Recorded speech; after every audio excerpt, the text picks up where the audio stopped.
Love is no longer blind, it now waits for a government job. ये एक casual newspaper headline नहीं थी, ये हमारी सोसाइटी के माइंडसेट का एक्सरे था। एक बिटर ट्रूथ जो हर लड़का लड़की, हर पेरेंट और हर एस्पिरेंट को डायरेक्टली या इनडायरेक्टली इन्फ्लुएंस करता है। आज के ज़माने में सिर्फ पढ़ाई और कैरेक्टर से किसी की सोशल वैल्यू डिसाइड नहीं होती। सरकारी नौकरी एक मैंडेटरी स्टेटस सिंबल बन चुकी है। आप किसी भी Kashmir based matrimonial Facebook group, शादी.com लिस्टिंग या रिश्ता डिस्कशन को देखिए, ज़्यादातर एड्स में यही लिखा होता है, boy must be a government employee, only JKAS officers contact और प्राइवेट जॉब नॉट एक्सेप्टेड। ये ऑब्सेशन अब सिर्फ करियर का मुद्दा नहीं रहा, ये एक कल्चरल सिंड्रोम बन गई है और इसका साइकोलॉजिकल प्रेशर हर यंग माइंड पे भारी है। अस्सलामु अलैकुम and a very most welcome to EACT classes. मेरा नाम है तौकीरुल इस्लाम और आज की इस वीडियो में मैं एक बहुत ही सीरियस इशू के बारे में बात करने वाला हूँ। इस वीडियो में मैं कोशिश करूँगा कि मैं सिर्फ प्रॉब्लम्स पे बात ना करके कुछ प्रैक्टिकल सोल्यूशंस के बारे में भी बात करूँ। अगर हम पिछले 3 जनरेशन्स का कंपैरिजन करें तो पिक्चर थोड़ी सी क्लियर होती है। हमारे दादा दादी जो आज से शायद 60-70 साल पहले अपने यूथ में थे, उनके ज़माने में लोग अक्सर गवर्नमेंट जॉब्स को अवॉइड करते थे। आपने भी शायद देखा होगा कि आपके ग्रैंड पेरेंट्स या आसपास के नेबर्स या रिलेटिव्स में कोई ऐसा रहा होगा जिसने अपने ज़माने में गवर्नमेंट जॉब को ठुकराया होगा और फिर लाइफ में कभी गवर्नमेंट जॉब नहीं की। आज जब आप उनको देखते होंगे तो उन्होंने वो सारे काम किए होंगे जो आप सरकारी नौकरी पा के करना चाहते हैं। उनके पास अपना एक मकान होगा, उन्होंने अपने बच्चों की शादियाँ की होंगी, उनके ग्रैंड चिल्ड्रन होंगे। उनके ज़माने में इकोनॉमी लार्जली एग्रेरियन थी। लोगों की सोशल आइडेंटिटी लैंड ओनरशिप से बनती थी और नौकरी से नहीं। ज़मीन, खेती, सेल्फ रन शॉप्स या ट्रेड, यही डिग्निटी और स्टेबिलिटी के सिंबल्स थे। गवर्नमेंट जॉब्स को अक्सर लो पेइंग और बंधा हुआ काम माना जाता था। सेल्फ रिलायंस और कम्युनिटी इंटीग्रेशन की वैल्यूज थे। सोशियोलॉजिस्ट मैक्स वेबर के हिसाब से इस जनरेशन का फोकस ट्रेडिशनल अथॉरिटी और सबसिस्टेंस इकोनॉमी पर था, जहां सोशल रेस्पेक्ट हेरिडिटरी और लोकल नेटवर्क से मिलती थी। हमारे पेरेंट्स के टाइम पे गवर्नमेंट जॉब्स डिजायरेबल तो थी, लेकिन शादी और सोशल इज्जत का जरिया नहीं बनी थी। हमारे पेरेंट्स की जनरेशन में गवर्नमेंट जॉब्स डिजायरेबल थी, लेकिन ऑब्सेशन नहीं थी। टीचिंग, प्राइवेट सेक्टर, शॉपकीपिंग, सबको एक्सेप्टेंस मिलती थी। शादी या इज्जत के लिए सरकारी नौकरी कोई रिक्वायरमेंट नहीं थी। आपके पेरेंट्स ने भी जब शादी की होगी तो तब उनके पास कोई परमानेंट जॉब नहीं रही होगी, लेकिन उन्होंने पूरी फैमिली को पाला, आपको वो बेसिक एजुकेशन दी और आपकी सारी बेसिक नीड्स फुलफिल की। मैस्लो की थियरी ऑफ हायरार्किकल नीड्स के मुताबिक इस जनरेशन ने सिक्योरिटी और बिलोंगिंग के बीच बैलेंस बनाया। नौकरी थी ज़रूरत, लेकिन ज़िंदगी का मकसद नहीं। लेकिन हमारी जनरेशन, आज के यूथ के लिए गवर्नमेंट जॉब सिर्फ एक करियर नहीं, एक सर्वाइवल बैज बन चुकी है। आज की जनरेशन का सोचे तो एक रेडिकल शिफ्ट सामने आता है। एक सरकारी नौकरी सिर्फ इनकम का जरिया नहीं है, शादी का लाइसेंस है, इज्जत का स्टैम्प और पेरेंटल वैलिडेशन का शॉर्टकट बन गई है। हाइपर कंपटीशन, सोशल कंपैरिजन और मीडिया प्रेशर ने एक मास साइकोलॉजिकल कंडीशनिंग क्रिएट कर दी है। अगर परमानेंट जॉब नहीं है तो रिश्ता नहीं, नौकरी नहीं तो वैल्यू नहीं, प्राइवेट जॉब वो तो अनस्टेबल है। ये प्रेशर अब सिर्फ मोहल्ले या रिश्तेदारों तक लिमिटेड नहीं है, ये एल्गोरिथमिक एंग्जाइटी में बदल चुका है। हर दिन फ़ोन पे नए नए नोटिफिकेशंस आते हैं, फलाना एडमिट कार्ड आउट, फलाना प्रिडिक्शन वीडियो, फलाना कट ऑफ वीडियो, फलाना एक्सपेक्टेड पेपर। ये constant reminders dopamine driven notification loop create करते हैं, जहां यूथ हर रोज होप और होपलेसनेस के बीच पेंडुलम की तरह झूलता है। As per cognitive load theory, जब एस्पिरेंट्स नॉन स्टॉप नोटिफिकेशंस और अपडेट्स देखते हैं तो उनका ब्रेन क्रॉनिक मेंटल फटीग और परफॉर्मेंस एंग्जाइटी का शिकार हो जाता है। संक कॉस्ट फैलेसी भी इस प्रॉब्लम को रीइंफोर्स करती है, जहां एस्पिरेंट्स कहते हैं कि इतना टाइम लगा दिया है, अब छोड़ नहीं सकते। ये जनरेशनल शिफ्ट समझने से एक बात क्लियर होती है, सरकारी नौकरी का क्रेज एक रैशनल करियर चॉइस नहीं रही, बल्कि ये इमोशनल, सोशल और साइकोलॉजिकल इन्वेस्टमेंट बन चुकी है, जिसका बर्डन हर एस्पिरेंट के दिमाग और दिल दोनों पर है। चलिए इस प्रॉब्लम को थोड़ा डेटा ड्रिवन एंगल से समझने की कोशिश करते हैं। नंबर्स कभी झूठ नहीं बोलते और ये नंबर्स एक बिटर ट्रूथ एक्सपोज करते हैं। अगर हम रिक्रूटमेंट डायनेमिक्स को देखें तो जब भी JKSSB या किसी और पब्लिक बॉडी का रिक्रूटमेंट ड्राइव अनाउंस होता है, मान लीजिए अगर 200 पोस्ट निकलती है और इन 200 पोस्ट के लिए 1 लाख एप्लीकेंट्स अप्लाई करते हैं। अगर हम सिर्फ सीरियस एस्पिरेंट्स की बात करें जो 2-3 साल से dedicated preparation, mock test, coaching और PDF नोट्स में पैसा और एनर्जी लगा रहे हैं, तो वो शायद 20 या 25 हज़ार के आसपास होते हैं। अब सवाल ये उठता है कि क्या 200 जॉब्स के लिए 20 या 30 हज़ार सीरियस एस्पिरेंट्स में सबको इक्वल चांस मिल सकता है? Answer is no. ये स्टेटिस्टिकली इम्पॉसिबल है। सिलेक्शन रेशियो हार्डली 1 या 2% होता है, यानी 98 to 99% एस्पिरेंट्स फेल होंगे चाहे वो कितनी भी मेहनत करें। ये सब जानने के बावजूद भी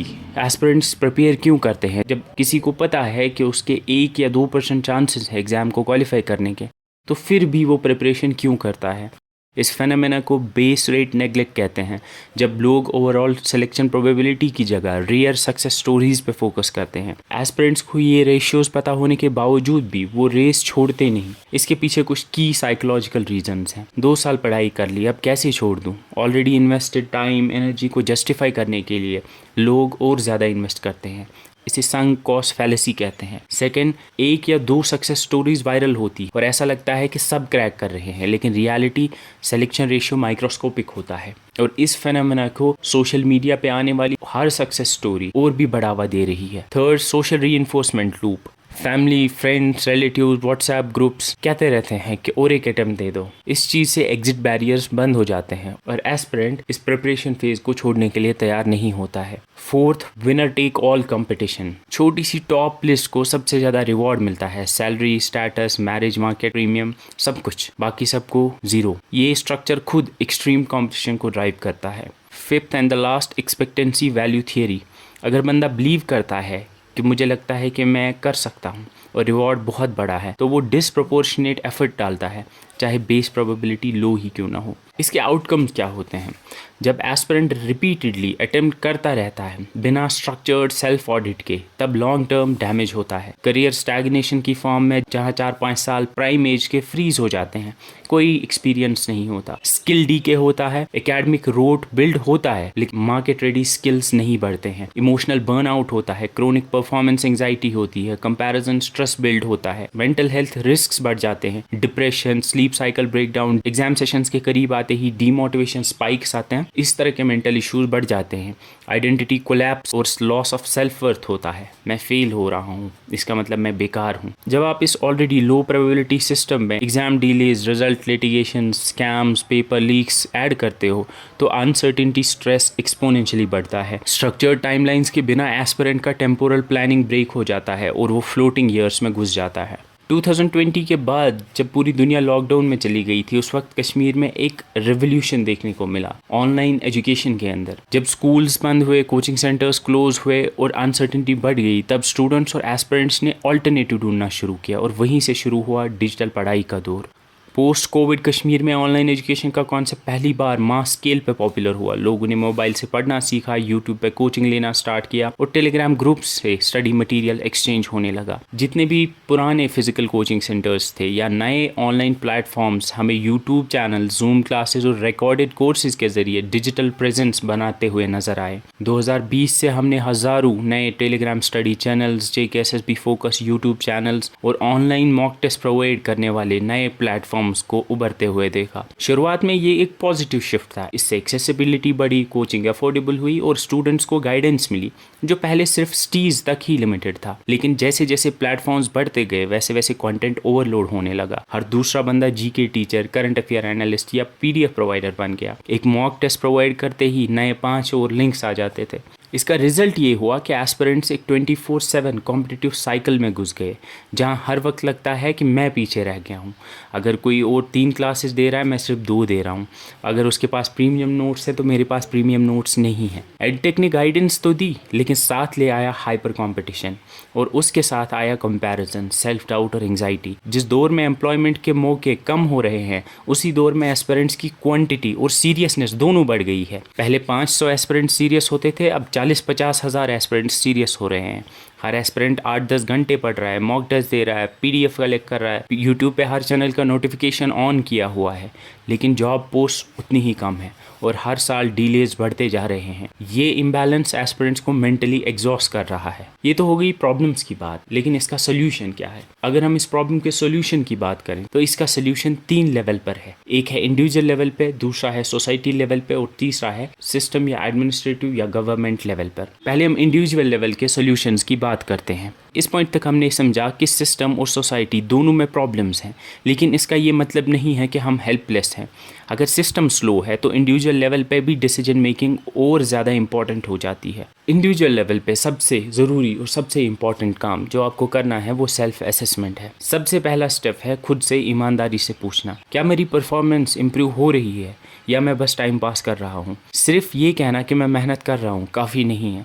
आपको देखना होगा कि क्या आपके मॉक टेस्ट में स्कोर 85 प्लस या 90 आ रहा है कि नहीं। अगर कहीं पे 200 सीट्स हैं तो क्या आप मॉक टेस्ट में कंसिस्टेंटली उन 200 सीट्स के आसपास आ रहे हैं या नहीं। पिछले 4-5 साल के अपने पुराने एग्जाम्स को देखिए तो आपको देखना है कि क्या मैं कंपटीशन में आ रहा हूँ या नहीं। ऐसे में ज़रूरत है एक पॉज लेने की और एक नए पर्सपेक्टिव से अपनी लाइफ को इवैल्यूएट करने की। अगर आप सिंसियरली पिछले 4-5 सालों से प्रिपेयर कर रहे हो और हर बार आप एग्ज़ाम में 20 या 30 या उससे ज़्यादा मार्क्स से ड्रॉप हो रहे हो तो मुझे लगता है टाइम आ गया है एक ऑल्टरनेट करियर पाथ को चूज़ करें।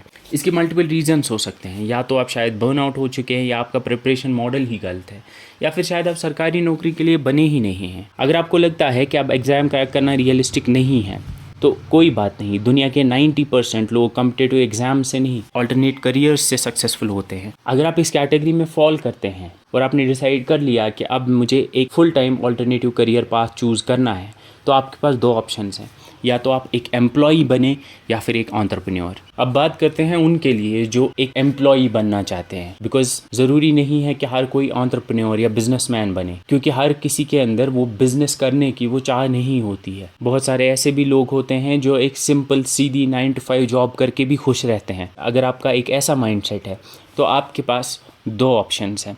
फर्स्ट है कि आप एक स्किल सीखे एंड दूसरा है कि आप बिना कोई स्किल सीखे जॉब स्टार्ट करें। अगर हम स्किल बेस्ड ट्रैक की बात करें तो आपके पास दो ऑप्शंस हैं। पहले आप ये सोचें कि आपका पैशन क्या है, आपको अच्छा क्या लगता है। अगर आपको मशीन से खेलना पसंद आता है, डिज़ाइन बनाना अच्छा लगता है या कोई और स्किल्ड काम करना अच्छा लगता है तो आप अपने पैशन को आइडेंटिफाई करो और उसमें स्किल डेवलप करो। इसके लिए आपके पास दो ऑप्शंस हैं। फर्स्ट ऑप्शन है किसी ITI में 6 मंथ्स का कोर्स करके आप एक इलेक्ट्रिशियन, प्लम्बर या कोई और जो इन डिमांड जॉब्स है उन ट्रेड्स में डिप्लोमा कंप्लीट करके आप एक बहुत अच्छी जॉब हासिल कर सकते हैं। I know it's not easy. अगर आपने किसी सब्जेक्ट में मास्टर्स या किसी सब्जेक्ट में इवन PhD भी कर रखी है तो ये इजी नहीं है कि आप इलेक्ट्रिशियन या एक प्लम्बर की जॉब करें, क्योंकि एज ए सोसाइटी अभी तक हम इन जॉब्स को एक्सेप्ट नहीं कर पाते हैं। इनके साथ एक एसोसिएटेड स्टिग्मा है and there would be people जो कहेंगे कि यार इतना करके अब तू प्लम्बर बन गया। ये आसान नहीं होगा, लेकिन एक डिप्रेस्ड और परेशान एस्पिरेंट से एक खुश और सेल्फ रिलायंट प्लम्बर अच्छा है। ये कहने के लिए तो आसान है, लेकिन इसमें बहुत सारी चीज़ें होंगी, लेकिन विद इन सम टाइम आपके अंदर एक पॉजिटिव डेवलपमेंट देखने को मिलेगी। आप अपने एक नए रूप से मिलेंगे। सेकेंड है कि अगर आप थोड़ा बहुत टेक्निकल बैकग्राउंड से हैं तो आप online data analysis, machine learning या जो इन डिमांड फील्ड्स हैं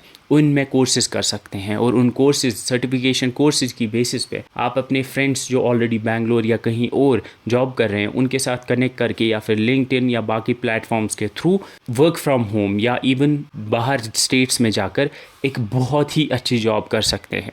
उन जॉब्स में ऑब्वियसली आपको घर से दूर रहना पड़ सकता है, लेकिन उनमें जो आपको पैसा मिलेगा या जो फाइनेंशियल इंडिपेंडेंस मिलेगी वो लॉन्ग टर्म होगी, क्योंकि फिर आपको कोई और जॉब करने की ज़रूरत नहीं पड़ेगी और शायद आप किसी गवर्नमेंट जॉब करने वाले से 2 या 3 गुना भी कमा सकते हैं। तो ये दो फील्ड्स हैं जो उनके लिए है जो कि स्किल बेस्ड जॉब करना चाहते हैं। अगर आपको शॉप या सेल्स या खुद का अपना बिजनेस करने अच्छा लगता है, सीधा ग्राउंड से शुरू कर सकते हैं।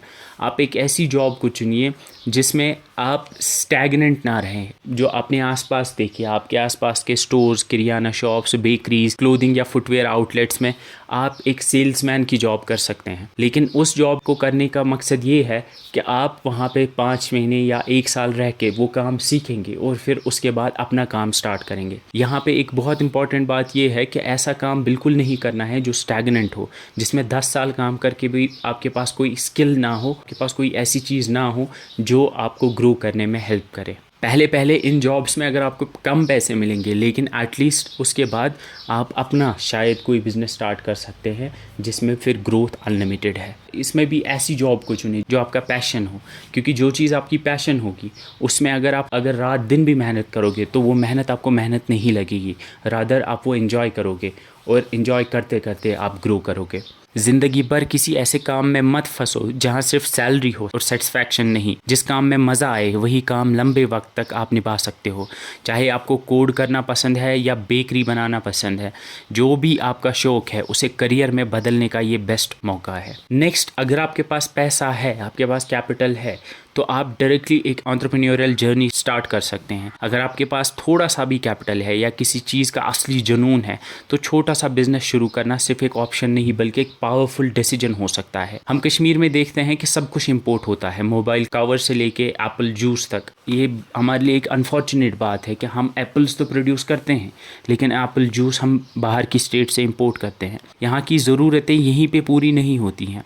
बिज़नेस का असली आइडिया वहाँ से आता है जहाँ लोग परेशान हैं और आप उनकी परेशानी का हल बन सकते हैं। एंटरप्रेन्योरियल जर्नी स्टार्ट करने के लिए सबसे इम्पॉर्टेंट चीज़ अपने आसपास की प्रॉब्लम को देखना होता है और उस प्रॉब्लम को सॉल्व करने की कोशिश करनी होती है।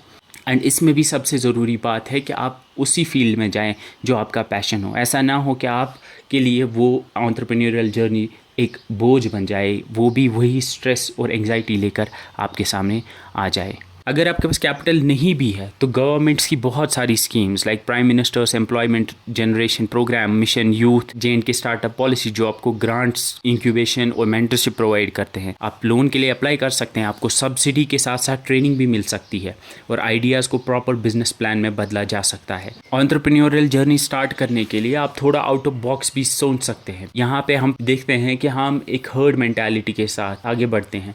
हम अपने आसपास देखते हैं लोग नए रेस्टोरेंट्स सेटअप कर रहे हैं तो सारे रेस्टोरेंट्स की तरफ जा रहे हैं। We have to think out of box. हमें रियल प्रॉब्लम्स को सॉल्व करने के लिए अपनी एंटरप्रेन्योरियल जर्नी को स्टार्ट करना होगा। अब हम बात करते हैं उन एस्पिरेंट्स के बारे में जिनको सेल्फ असेसमेंट के बाद ये पता चलता है कि हम एक कंपटीशन में हैं। हम पिछले 5 साल से या 3 साल से प्रिपेयर कर रहे हैं लेकिन हर एग्जाम में हम 2 या 3 या 5 या अंडर 10 मार्क्स से ड्रॉप हो रहे हैं। उनके लिए एक पार्ट टाइम जॉब करना इस टाइम पे सबसे बेस्ट ऑप्शन होगा। वेस्ट में हम देखते हैं चाहे US या यूरोप में स्टूडेंट्स कॉलेज के दौरान ही पार्ट टाइम जॉब स्टार्ट करते हैं। ये जॉब्स छोटी होती है लेकिन स्टूडेंट की फाइनेंशियल डिपेंडेंसी कम होती है और उसका मेंटल प्रेशर भी कम होता है और एक sense of self respect develop होता है। कश्मीर में अभी तक पार्ट टाइम जॉब काम करना इन्फीरियर माना जाता है। लोग क्या कहेंगे, पढ़े लिखे होकर ये काम कर रहे हो, बेइज्जती होगी। लेकिन अगर यूथ को एम्पावर करना है तो ये एक स्टिग्मा तोड़ना पड़ेगा। पार्ट टाइम काम सिर्फ पैसा कमाने के लिए नहीं होता है, ये एक मेंटल डिटॉक्स भी होता है और सबसे बड़ी बात, ये आपको फ्यूचर के लिए इंडिपेंडेंट बनाता है। इसके लिए जो नए एंटरप्रेन्योर्स हैं वो इस चीज़ को प्रमोट कर सकते हैं और जॉब्स के लिए प्रिपेयर करने वाले एस्पिरेंट्स के लिए ऐसे flexible part time jobs float कर सकते हैं जहां पे स्टूडेंट्स पार्ट टाइम जॉब करने के साथ साथ एग्जामिनेशंस के लिए प्रिपेयर भी कर पाएं। US या यूरोप में जैसे स्कूल या कॉलेज के दौरान ही पार्ट टाइम जॉब करने का कल्चर है, वैसा कल्चर यहाँ पे एग्जिस्ट नहीं करता है। आप अपने आसपास ऐसी अपॉर्चुनिटीज़ को देखें जहाँ पे आपको पार्ट टाइम जॉब करने का मौका मिले और साथ में आप प्रिपेयर भी कर पाएँ। अब ये फ़ेज़ एक ऐसा फ़ेज़ होगा जिसमें शायद आपको थोड़ा सा ज़्यादा एफर्ट लगाना पड़ेगा, लेकिन ये ना सिर्फ आपकी फाइनेंशियल स्टेबिलिटी इंश्योर करेगा बल्कि ये आपकी मेंटल स्टेबिलिटी भी इंश्योर करेगा। अगर आप थोड़ा बहुत भी फाइनेंशियली कंट्रीब्यूट कर पा रहे होंगे अपनी फैमिली में तो आप इमोशनली और फाइनेंशियली दोनों साउंड रहेंगे। हर एक एस्पिरेंट को ये समझना होगा, या तो मैं सिस्टम का इंतज़ार करता रहूं या मैं अपना सिस्टम खुद बनाऊं।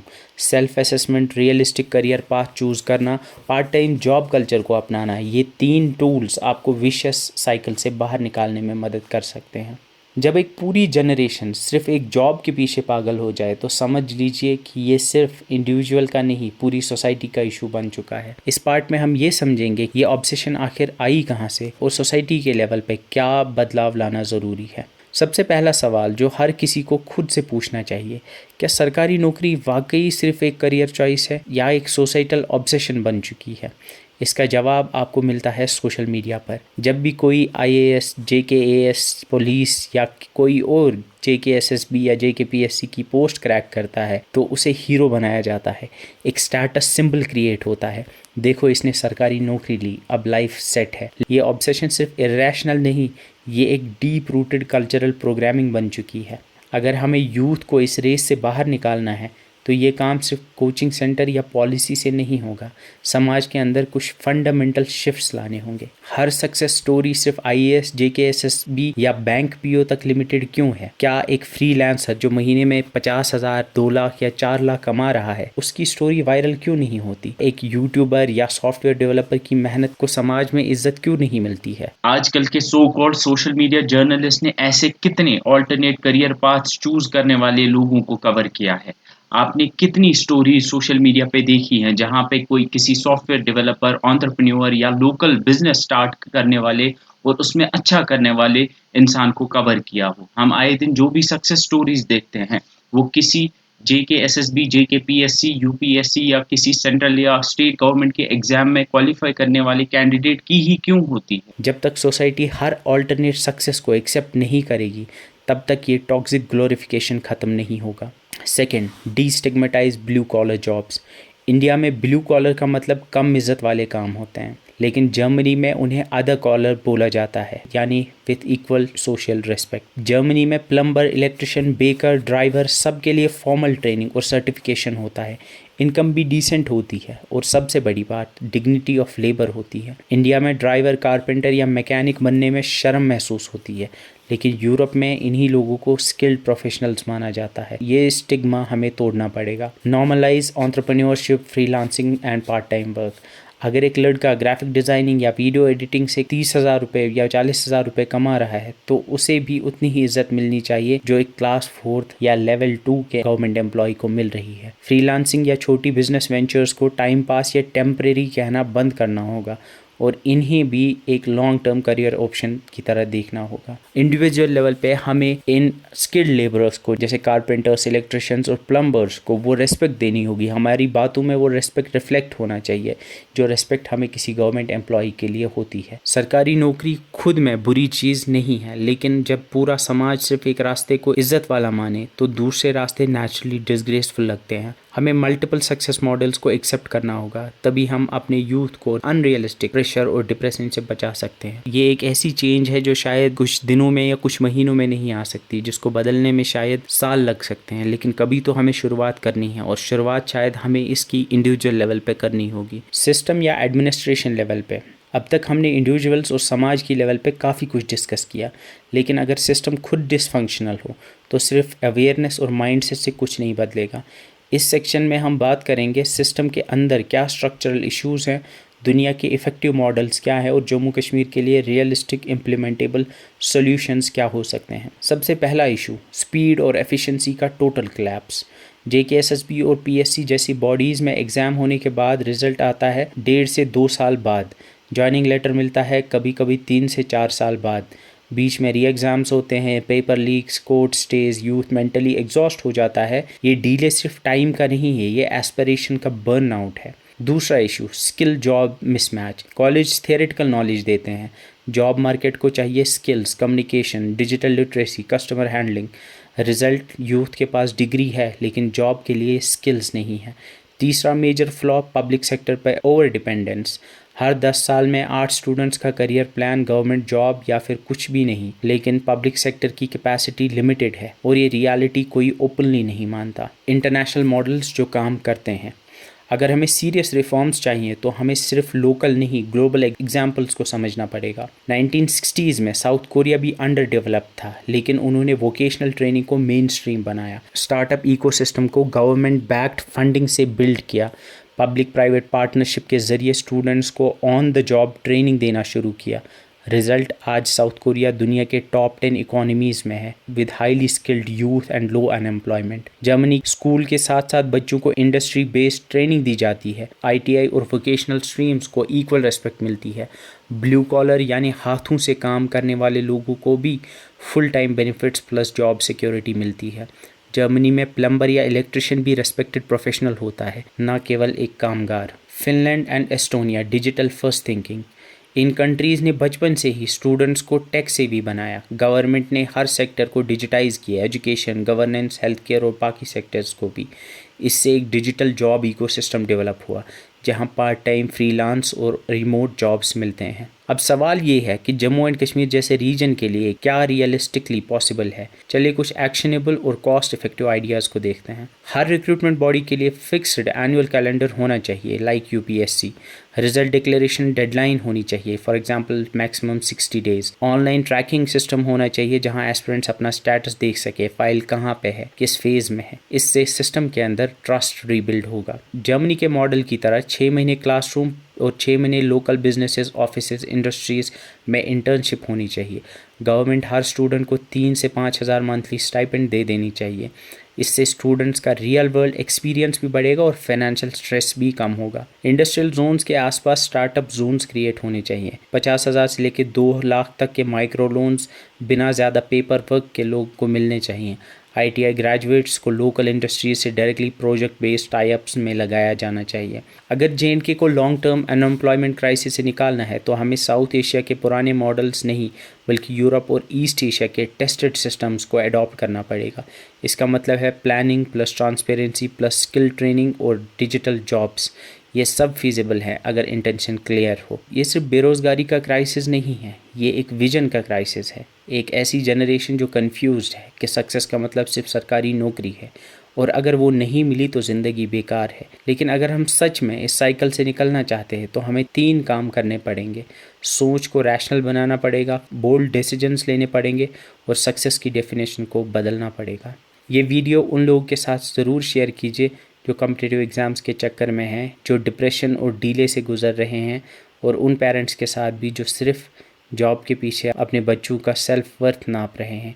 इस नैरेटिव को बदलने के लिए कम्युनिटी की ज़रूरत है, एक नई सोच, एक नई डेफिनेशन ऑफ सक्सेस के साथ।